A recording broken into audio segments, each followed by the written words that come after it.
ce lieu de ta présence, nous avons besoin de toi.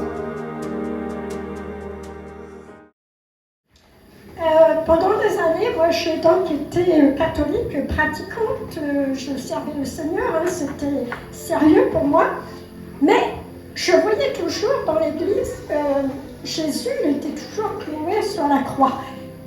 Et imaginez-vous qu'à l'époque, je ne me suis jamais posé de questions. Pour moi, c'était normal. Pourtant, évidemment, on nous prêchait la résurrection, on nous prêchait Pâques, mais Jésus, il était là, attaché, et voilà. Et c'est que quelques années après, en fait, que j'ai compris que si Jésus était toujours attaché sur cette croix, il ne pouvait pas intervenir dans ma vie. Maintenant, je voudrais quand même dire quelque chose par rapport aux catholiques.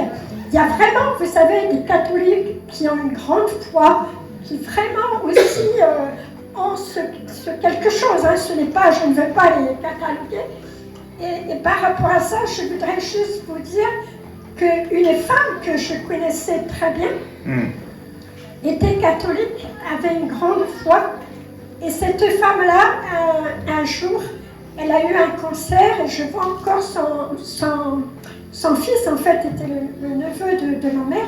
Et il arrive à la maison et il dit, vous savez, je viens de voir le médecin. Malheureusement, ma mère n'en a plus pas longtemps, elle a un cancer, c'est grave. Et je pense que ma mère ne vivra pas. Si c'était aujourd'hui, moi j'aurais répondu, mais si, elle va vivre. Mais bon, je n'ai rien dit. Imaginez-vous, cette femme, avec sa grande foi, 15 ans de plus, elle a vécu. Donc c'est pour vous dire qu'il y a aussi cette foi qu'il ne faut pas, j'allais dire, il ne faut pas mépriser ça. Voilà. Donc il y a quelque temps, donc, à l'Écodime, j'ai demandé aux enfants, où est Jésus? Alors, bien sûr, ils se sont tous empressés de me dire, ah mais Jésus, il est dans le ciel, il est au paradis. Je dis, oui, c'est vrai, vous avez raison. Mais Jésus, il est encore à un autre endroit. Et là, il me regardait, il réfléchissait, mais en fait, il ne me trouvait pas. Tout d'un coup, j'avais une petite fille qui était à côté de moi, qui d'une petite voix toute, vous savez comment c'est, des fois les enfants ils n'osent pas trop, qui me fait « Jésus est dans mon cœur ». J'ai dit « Ah, ça c'est une révélation ». Mais aussitôt, vous avez bien imaginé que les autres, qu'est-ce qu'ils m'ont dit? Ah mais on le savait, parce que bien sûr, les enfants, après je leur ai demandé un par un, ils m'ont tous dit que Jésus est dans leur cœur. Donc la petite qui m'a dit ça, c'est la petite Lia, la fille de notre sœur Marie, et la petite fille de pasteur aussi. Donc vous voyez, cet enfant au milieu de... Après je me suis dit, peut-être que j'ai pas bien posé la bonne question, c'est pas toujours évident, parce qu'on ne sait pas comment les enfants réagissent. En tout cas, elle m'a dit, ah mais ça fait tellement du bien, je peux vous dire quand on entend ça, quoi. Et après, tous les autres, ils ont dit oui, nous aussi. Et je trouvais que c'était... Mais je me pose quand même une question. Jésus est dans le cœur des enfants, donc ok. Mais après, quand ces enfants-là, je ne parle pas forcément de ces enfants-là qui étaient avec moi, mais les enfants en général, vont grandir. Il y a un moment où je peux vous dire, puisque je suis souvent avec des jeunes, je me dis, mais est-ce que Jésus est encore dans leur cœur? Est-ce que vraiment, ils peuvent aujourd'hui me regarder et me dire, oui, Jésus est dans mon cœur? Parce qu'il y a la vie, il y a tout autour, et aussi, peut-être parce qu'ils n'osent pas.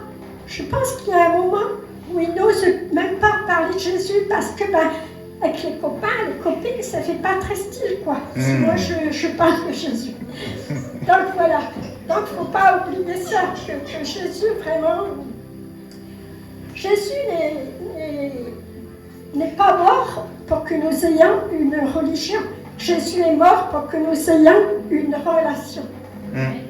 Et cette relation, on ne peut l'avoir que quand Jésus est ressuscité. Vous n'aurez jamais une relation avec un Jésus qui est mort. Jésus, on ne peut pas l'enfouir. Ok, Jésus, tu es là, mais moi, maintenant, bon. Non, nous devenons la demeure de Dieu. Comme ça, Jésus est dans notre cœur. Et n'ayez pas crainte quoi, de dire qu'à tout âge, on a Jésus dans notre cœur. Donc, nous avons reçu, à travers cela, une puissance qui fait que nous n'avons plus à résoudre nos problèmes tout seuls.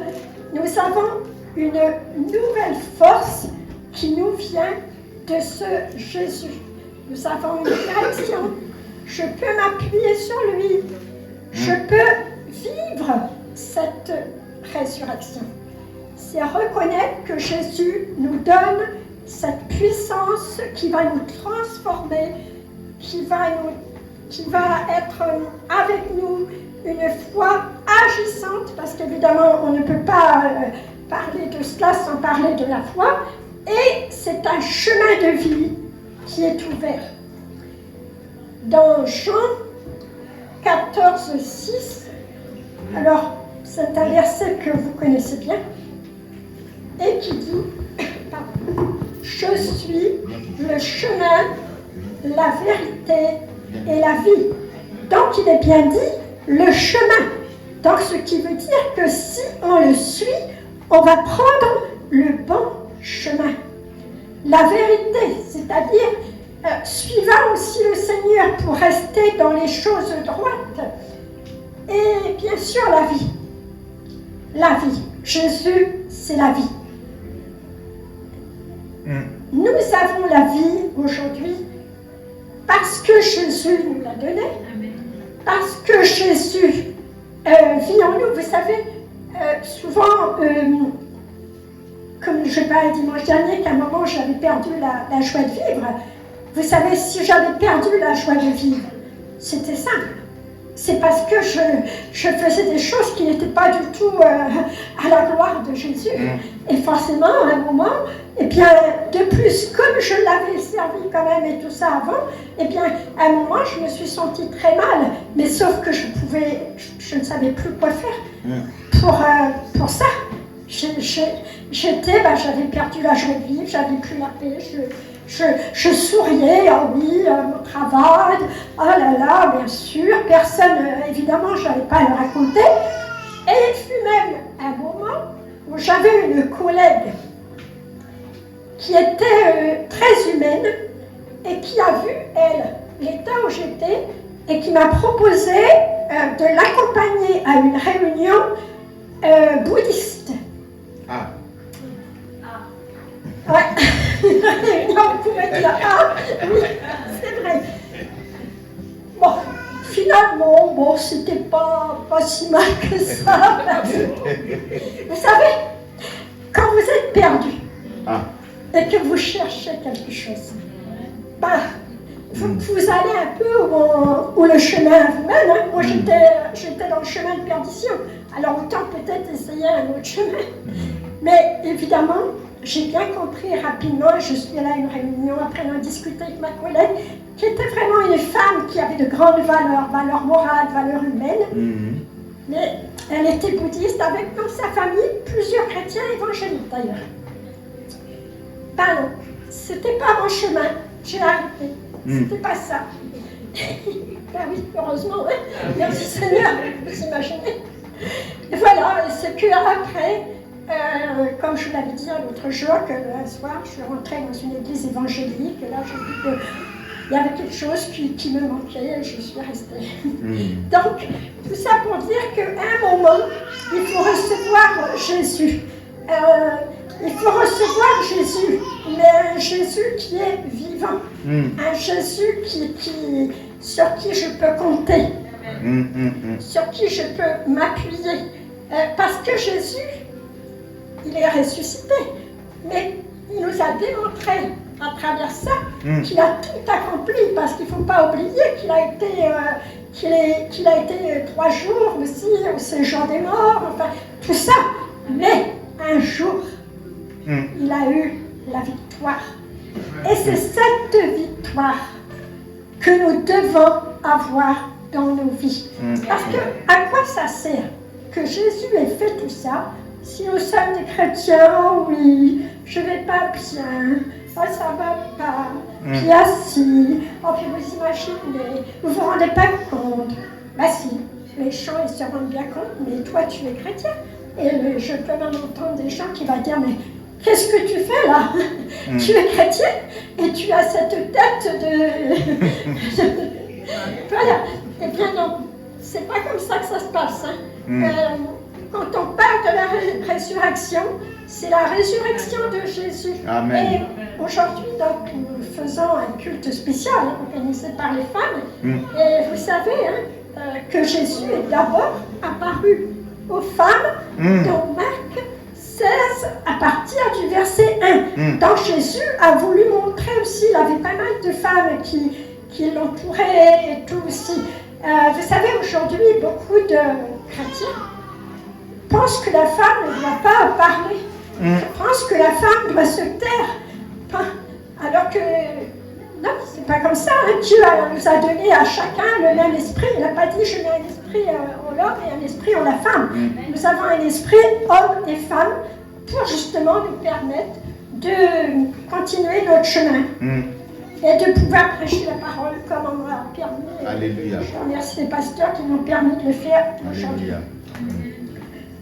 Pour expérimenter donc la puissance de Jésus-Christ, de la résurrection, on doit aussi chacun, à un moment, se mettre devant la face de Dieu et se dire, je suis chrétien, plus ou moins depuis un certain temps, et pourquoi ça ne marche pas? On me dit que Jésus est ressuscité, puis moi je vois rien. Ça ne marche pas. Je suis toujours ballottée à droite, à gauche, je suis là. Est-ce que, si vous vous posez cette question, est-ce qu'à un moment, ce n'est pas parce que nous-mêmes, on n'a pas quand même agi en conséquence? Est-ce qu'on ne doit pas aussi se mettre devant Dieu et dire, bah ok, Seigneur, j'accepte ta volonté.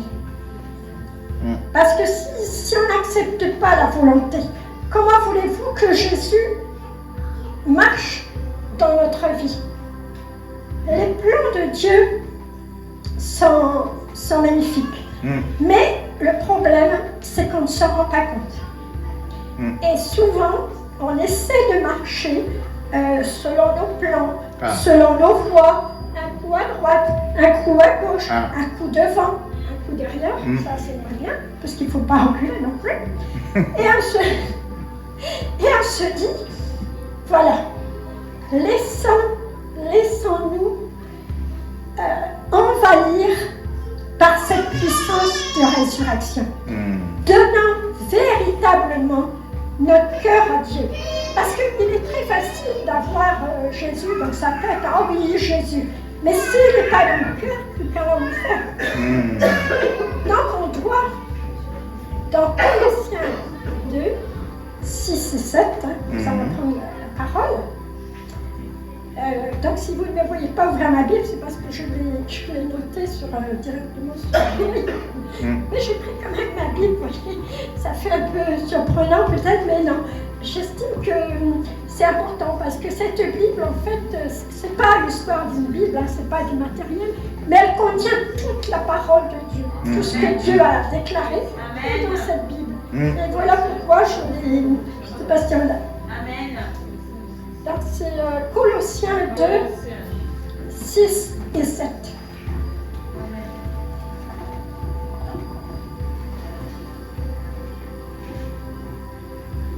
Ainsi donc, quand vous avez reçu le Seigneur Jésus-Christ, marchez en lui, étant enraciné et fondé en lui et affermi par la foi. foi, d'après les instructions qui vous ont été données, et abonder en action de grâce. Ah. Moi, j'ai retenu le mot enraciné. Vous savez ce que c'est tous d'être enraciné. Oui.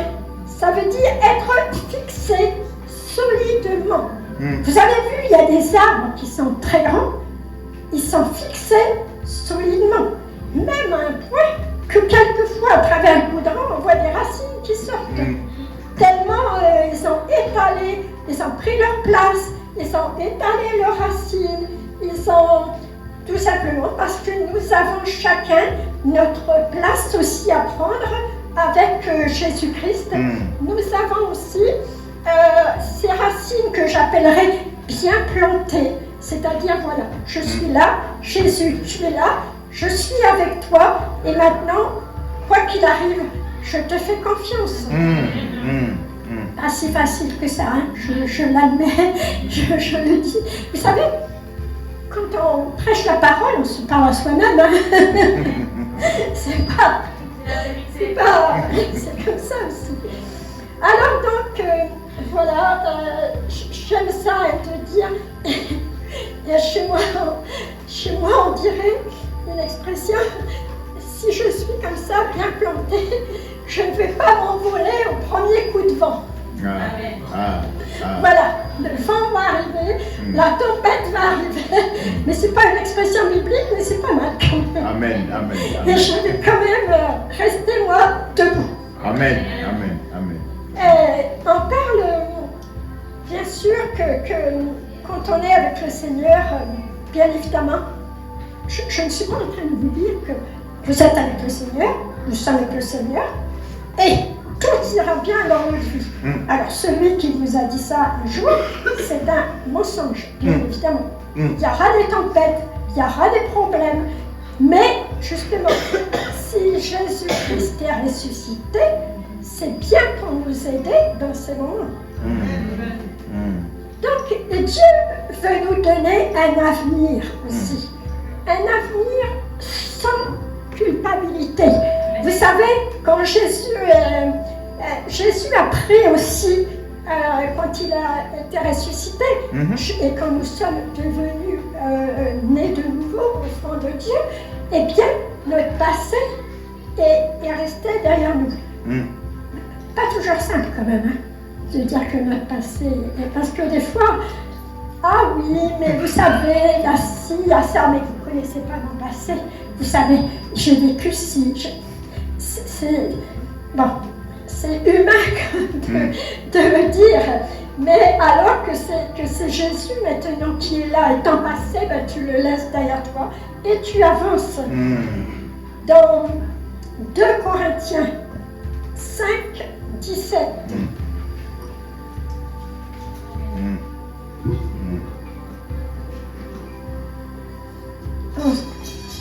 On se dit que si quelqu'un est en Christ, il est une nouvelle créature. Les choses anciennes sont passées, toutes choses sont devenues nouvelles. Bien sûr, Déborah le fait, on peut le répéter ensemble, c'est bien de donner l'exemple. Si quelqu'un est en Christ, il est une nouvelle créature. Les choses anciennes sont passées, voici toutes choses sont devenues nouvelles. Voilà, c'est pas de la parole pour être de la parole. Hein. Vous savez, quand on lit ce qu'il y a dans la Bible, on n'est pas en train de lire un petit roman ou voilà. Hein. Si quelqu'un est en Christ, il est une nouvelle créature. Mais pour ça, je dirais, il faut qu'on se laisse façonner par Dieu pour devenir une nouvelle créature. Ça ne se fait pas comme ça, je connais le Seigneur, maintenant je suis une nouvelle créature. Mais non, c'est pas comme ça que ça marche. On doit aussi, parce qu'on a beau dire que notre force est en Jésus, mais avant d'en arriver quand même à ce que Jésus maintenant, il y a quand même nous aussi, on doit quand même aussi faire quelque chose, bien évidemment, comme je l'ai dit tout à l'heure, et surtout. On doit donc se laisser façonnés. Et lorsque Jésus nous a façonnés, après façonnés par Jésus, je ne suis pas en train de dire qu'on sera parfait. Parce que ça, c'est une autre histoire. On n'est pas parfait. Mais on a laissé Jésus entrer dans notre cœur. On a laissé Jésus nous façonner. Et maintenant, on est en marche pour le servir. Pour être en communion avec lui. Pour savoir que j'ai un problème, Jésus, tu es là. La prière est une grande puissance. Vraiment, prions le Seigneur, demandons la prière. Ici, le vendredi soir, on fait l'intercession. Et effectivement, on a aussi, comme nous a dit la sœur Wedeline, qui a parlé de sa collègue là, qui avait des examens à faire et a priori c'était pas très bon, on a prié et merci Seigneur, ces examens étaient bons. Donc voilà, donc ce que je veux dire c'est que c'est pas des réunions de prière pour faire des réunions de prière. Quand on est avec le Seigneur, on fait pas les choses pour les faire. Ben, tiens, le pasteur a dit qu'il y avait une réunion de prière, si j'ai vu la lumière, je suis rentrée. C'est pas ça. Là, tout simplement, on est là, on prie, mais on a à cœur de se dire, si on prie, Jésus va le faire. Si on n'essaye pas de prier pour quelque chose, on ne peut pas s'attendre à avoir de bons résultats. Évidemment, la prière est aussi quelque chose qui fait partie de notre vie. Parce que justement, on a un Jésus ressuscité. Donc maintenant, on a affaire à lui pour nos difficultés. Dans 1 Jean 4,4, alors là, ça c'est, comme disait mon pasteur, c'est le 4,4 du Seigneur. Alors si vous, c'est vrai que des fois on oublie des versets, mais celui-là, 1 Jean 4,4.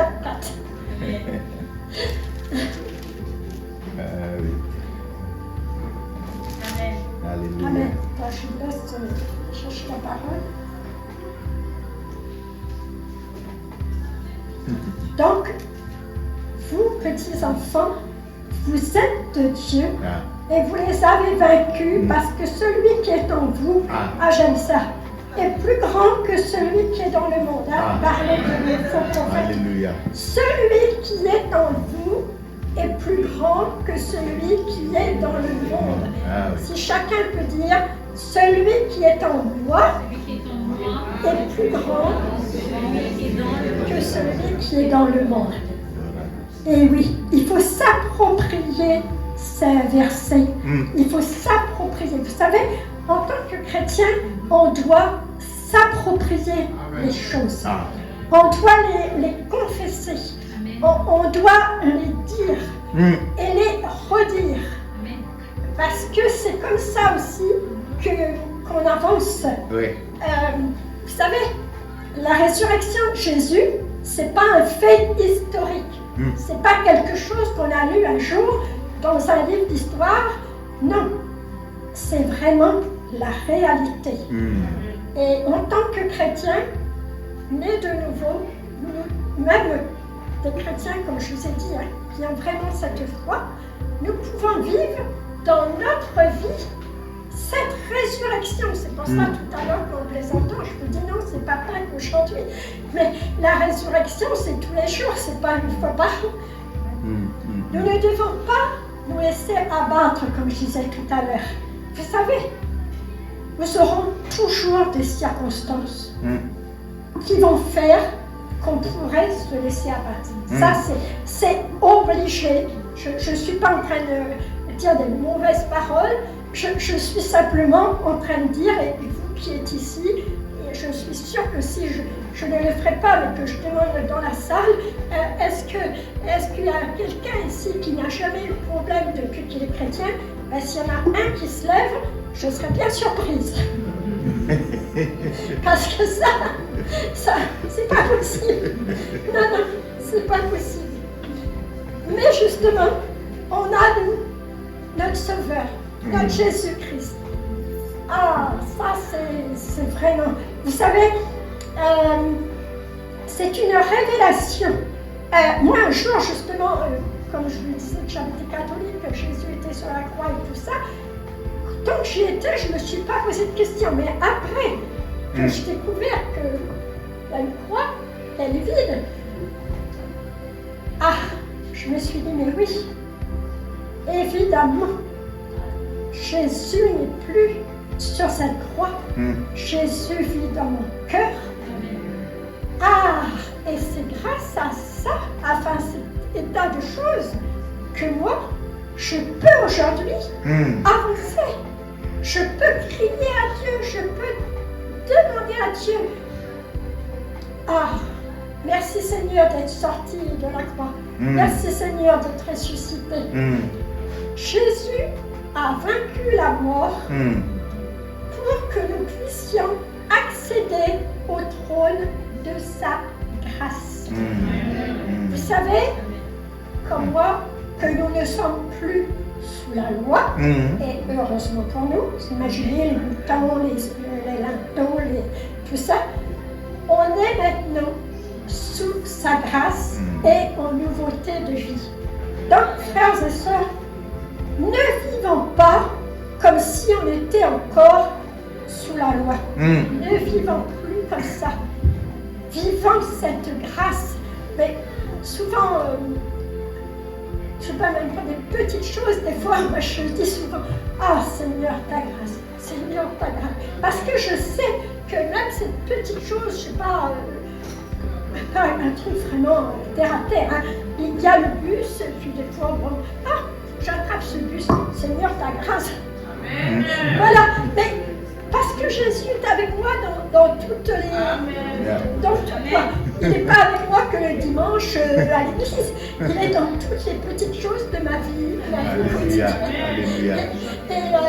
Et c'est marrant parce qu'une petite fille, la petite Miali, là, qui était venue chez moi, là, que le pasteur connaisse, des fois elle arrivait à l'école un petit peu en retard, elle disait, oh Seigneur, ta grâce que le portail ne soit pas fermé. Et oui, c'est une petite, je ne sais plus, elle avait quel âge, moi j'étais assez jeune, donc je ne sais pas, elle avait peut-être 7 ans. Elle était avec sa mère, Seigneur, faites le portail. Ben oui, parce qu'elle avait compris, cette petite, elle aime le Seigneur. Elle avait compris que le Seigneur peut agir. Vous savez, le Seigneur peut arrêter un feu pour une raison ou une autre. Voilà, il peut mettre un petit embouteillage pour que vous ayez le temps de passer. Vous savez, on ne se rend pas compte des fois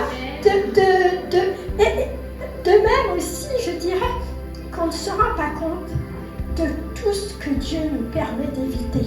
Parce que des fois, on devait partir là, puis finalement, non, je suis un peu... t'es en retard. Et pourquoi je suis en retard? Tout simplement parce que Jésus a permis que je ne parte pas, comme c'est le pasteur Joël qui a parlé de l'histoire du monsieur, là, dans le bus, le pasteur, et tout ça. Voilà.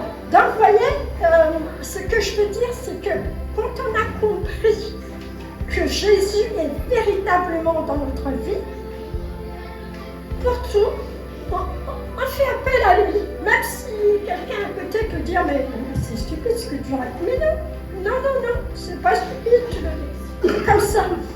Quand nous avons un Jésus ressuscité, duquel nous pouvons nous approcher pour lui demander de nous aider. N'oublions pas aussi, c'est que quand il est parti au ciel, vivant, il a dit aussi, je vous laisserai l'Esprit Saint consolateur. C'est-à-dire qu'il n'est pas comme ça parti. Maintenant je m'en vais, ils vont se débrouiller, je les laisse là. Non. Il a fait quelque chose. Il nous a laissé le Saint-Esprit. Donc faisons confiance aussi au Saint-Esprit. Le Saint-Esprit est avec nous aussi, de même que Jésus est avec nous. Donc je remercie vraiment le Seigneur pour la vie, comme je vous disais, passer de cette étape à être aujourd'hui devant vous. C'est aussi des étapes que l'on passe tous. Et je remercie, moi souvent comme ça, Je dis au Seigneur, merci. Merci, remercions-le pour tout, pour tout ce qu'il nous donne, parce que c'est un Dieu qui nous aide. Et faites-lui confiance. Faites attention, c'est une chose que je dis toujours, faites attention à vos paroles. Pour vous, mais pour vos enfants. Une chose très importante, les paroles.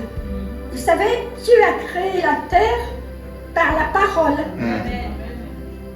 Donc il a prononcé les paroles et les choses sont arrivées. Et nous faisons attention à ce que l'on va dire. Un enfant peut être en difficulté. C'est pas pour ça qu'un enfant est nul. Moi souvent, je parle, j'ai l'occasion de partager avec des jeunes et je dis souvent, un enfant n'est pas nul. Il a des difficultés. Ça arrive à tout le monde d'avoir des difficultés. Vous savez, certains ministres et tout ça n'étaient pas forcément les meilleurs en classe. Il ne faut pas croire ça. Après, je ne suis pas en train de vous dire qu'il faut... Voilà. Mais après, un enfant, il a à partir du moment où l'enfant et où les parents ont consacré, je dirais, cet enfant à Dieu, en prononçant des bonnes choses, en discutant, parlant avec lui.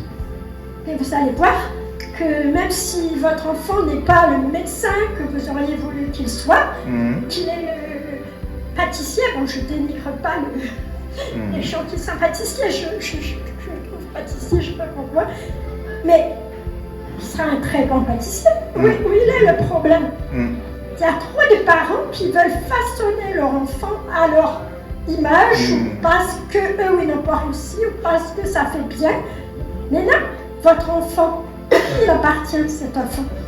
Il appartient à Dieu. Donc laissez Dieu vous conduire pour aider votre enfant.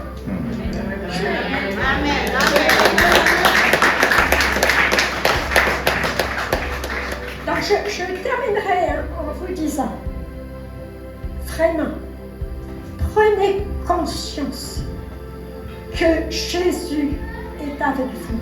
Ne vous laissez pas influencer. Bien sûr, on vit dans le monde, vous travaillez dans le monde, je ne travaille plus, j'ai travaillé dans le monde et c'est normal. On ne va pas se dire, ça y est, je suis chrétien, je me mets sous globe et je ne bouge plus. C'est pas possible. Vous travaillez oui, c'est vrai que ça m'a fait penser à ça. Quand j'ai eu ma retraite, quand j'étais dans mon travail, bien sûr, je n'allais pas monter sur la table et puis prêcher la parole, mais je parlais de ce que j'avais fait le dimanche, j'étais à l'église, j'étais avec des gens, enfin, j'expliquais un peu ce que je fais, tout ça. Et on savait bien sûr que j'étais chrétienne et tout ça. Et le jour de ma retraite, j'étais complet de cadeaux. Et une collègue qui, elle, était un peu anti-église, anti-tout ça, mais qui me respectait. Et elle me dit, « Ah, mais Odile, c'est normal que tu aies eu tous ces cadeaux, parce que tu as récolté ce que tu as semé. »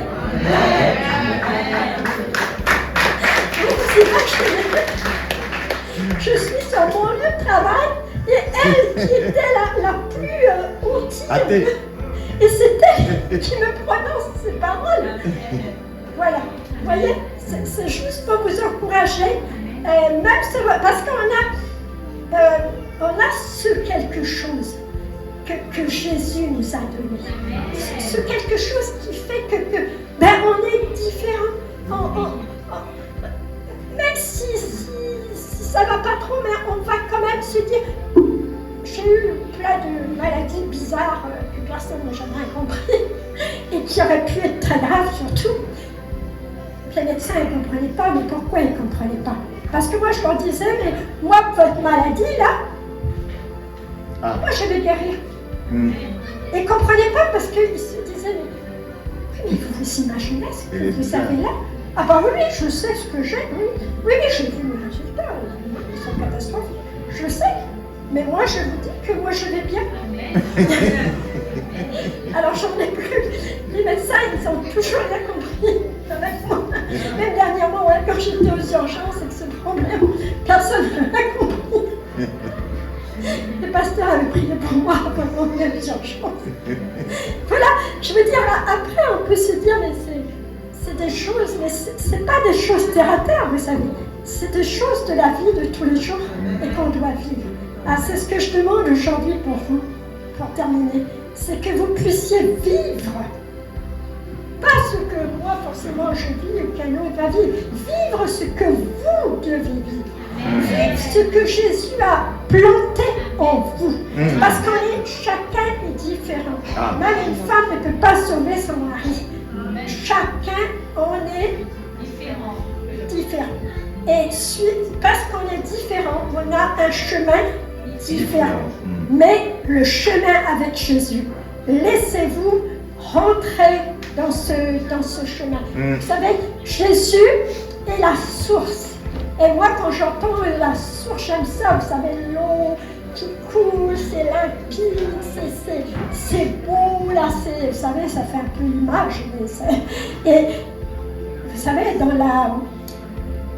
la Samaritaine, on ne parle pas de cette eau limpide, on parle de l'eau du puits, mais tout ça, c'est la même eau. Et quand Jésus vous donne cette eau, quand Jésus sème en vous cette parole, c'est là justement où ça va prendre forme dans votre vie et aussi pour les autres, parce que n'oublions jamais une chose, c'est que si Jésus nous a donné tout ça, c'est aussi pour pouvoir le redonner aux autres, c'est pour aider les autres, c'est pour partager, c'est pour avoir un cœur aussi, d'ailleurs c'est le commandement de Dieu, hein. C'est pas aime-toi toi-même, puis tu t'arrêtes là. Voilà, donc je remercie le Seigneur qui m'a permis de partager avec vous cette parole et que Dieu vous